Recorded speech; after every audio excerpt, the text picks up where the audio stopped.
Hey everyone, this is Kevin from thechesswebsite.com. Today we're going to be starting our coverage of the Blitz Championships. The past 3 days we've been going over the Rapid Championships, Rapid being 15 minutes games for each player, and then they get 10 minutes per incremental move. Magnus Carlsen became the two-time champion, so the world champion with regular chess time, and then with the Rapid Championship going for the three-peat, which would just be phenomenal if he could somehow win Blitz as well. But Blitz being a 3 minutes per opponent, they also get 2 minutes per incremental move, so very, very fast chess. Even if you are gaining those 2 seconds, it can be very, very taxing on all the players. And as you'll see, there's usually a lot of mistakes. There's just not enough time to find the exact precise move you should make. So a lot of moves that sometimes make you scratch your head. You got to keep in mind that they just don't have a lot of time, and many of the moves, especially as you get past move, let's say 20 or 30, they only have 10 seconds left on their clock, and so they're just moving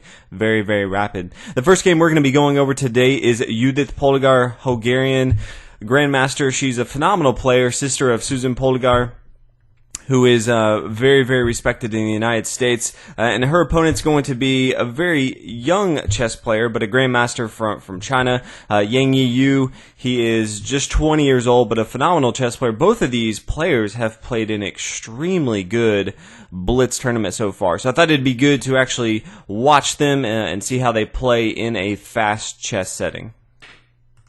Judith starts out with pawn to e4. We see the Sicilian defense from you, knight f3. So basic Sicilian defense here after the take. We do see a variation we don't see super often, and that is the Khan variation with pawn to a6, bishop to d3. Simple development moves from both sides, queen to c7, pawn to c4, pushing forward with pawn here to d6.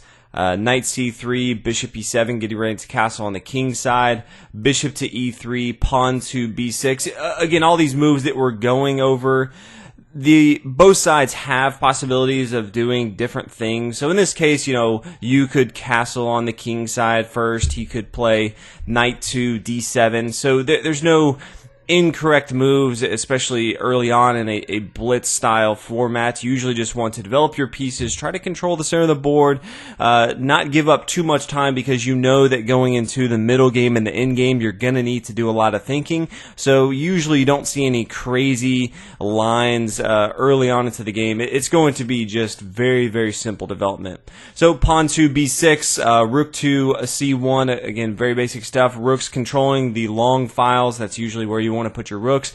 Bishop to b7, both sides going to try to control the long file or diagonals with their bishops. Pawn to b4, very aggressive move.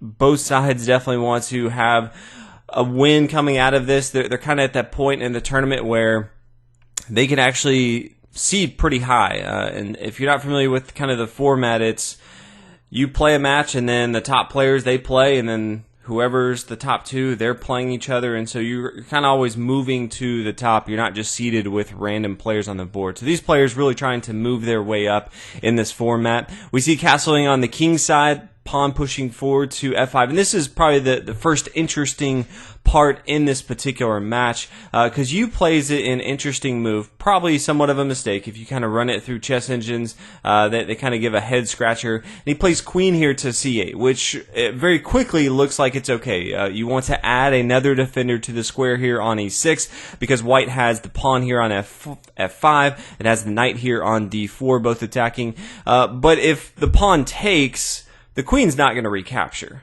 And if the pawn recaptures, well, the knight here on d4, it doesn't really matter too much. This is kind of a poison pawn right here, where it's going to have to be, defended for a good part of the game. It also opens up a little bit of weakness on this king side for black. So the queen to c8, although it is trying to protect this square, it isn't doing too much. Another option that black would have is to play pawn to e5 and not even worrying about this, but solidifying sort of that center control of the board. So kind of as we alluded to, you decides to play that queen to c8. We see the capture. and then pawn to b4. You did not even worried about taking this pawn on e6. She's going to worry about that later in the game. She did also have a few different options. Could have played knight here to a4, attacking this pawn on b6. Always trying to find the small weaknesses your opponents have. b6, definitely one of those. e6, one of those. So both of these squares she could kind of attack because her opponent's kind of forced to try to defend that. Knight taking here on b6.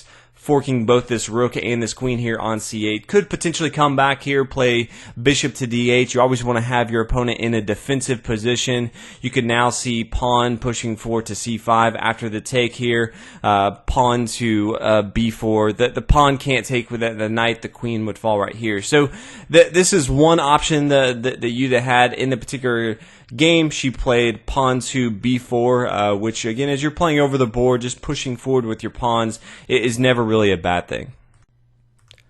We now see a knight to c6. You definitely needs to get some counterplay, get some of his other pieces involved into the game. Judith decides to go ahead and take pawn to b5, pushing further. Queen comes back a little bit. Now the knight to a4 move. Sometimes players, they'll play and then their opponent has a few seconds to think, and so that actually gives them time to think about some of the moves. So she did eventually find the knight to a4 move. Knight down here to e4 taking, which again is one of those interesting moves that, if you kind of do a lot of analysis or run it through an engine, probably not the strongest move on board. Could have come back here to d7. Definitely has a lot of room to breathe in this particular case. Doesn't have to commit to too much. Can kind of play defense for a while. But taking the pawn here on e4 opens up some complications with queen to g4. This attacks the square here on e6, which starts to attack the king. It's also attacking the knight right here. So now Judith has both her bishop and her queen attacking the knights here on e4, where her opponent has just the bishop here on b7. So again, some complications that Yu's going to have to deal with. Pawn take. Now the queen comes in, not worrying about this right away. Opponent has to move. Now there's going to be an exchange, and now this pawn can take it. And the knight doesn't have to worry too much because this rook has swung over here to f8. The knight comes back. Judith decides that's completely okay with her. She's going to take back. And so if we look at both sides, what they're planning to do, Black's going to need to get a little bit more aggressive with his bishops. His bishops back here on the 7th rank are not nearly as potent as Judith's here are on the 3rd rank. This pawn here on c5, pass pawn, so Black's going to look to try to push forward with that. Definitely needs to find some way to,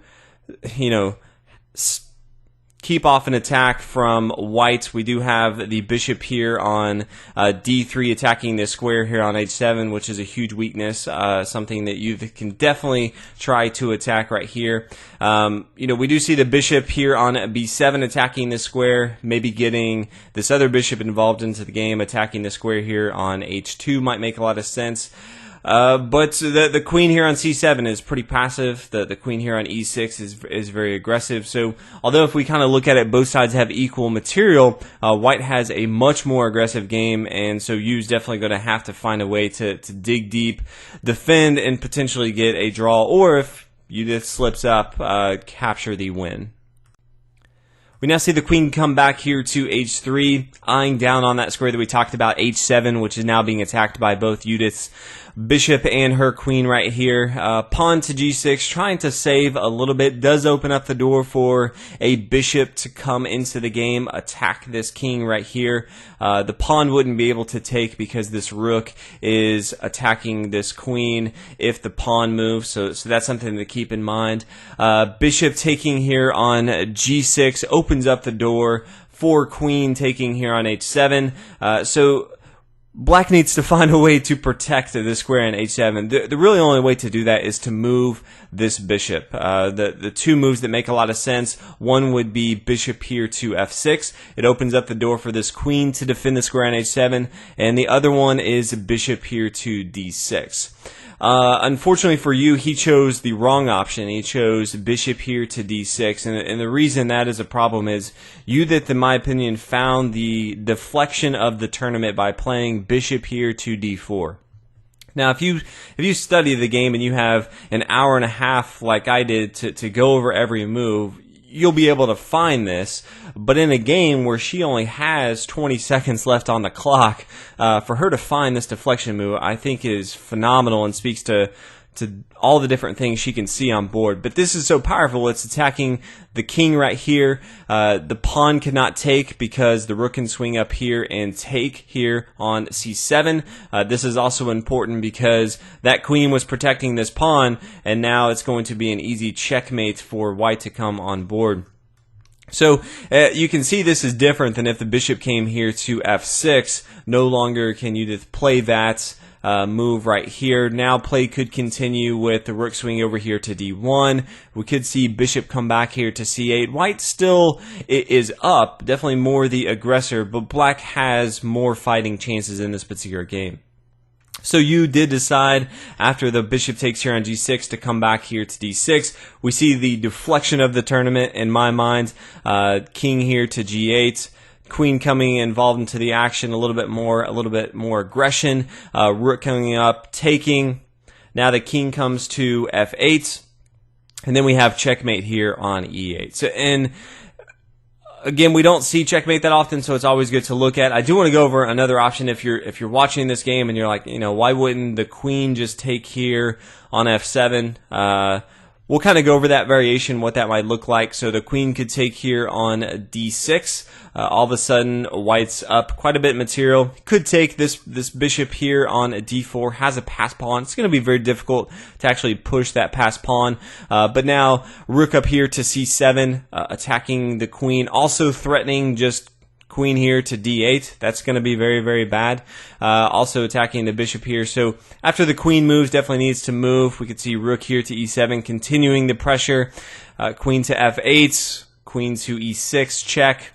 And there's no way to really stop everything. White can easily get a quick checkmate, get the queen, or move over, get this bishop here on b7, and then just continue to easily win the game. So you decided to go ahead and take the honorable approach and just play king to f8, and then give Judith the checkmate here on e8. Again, also running very, very low on time.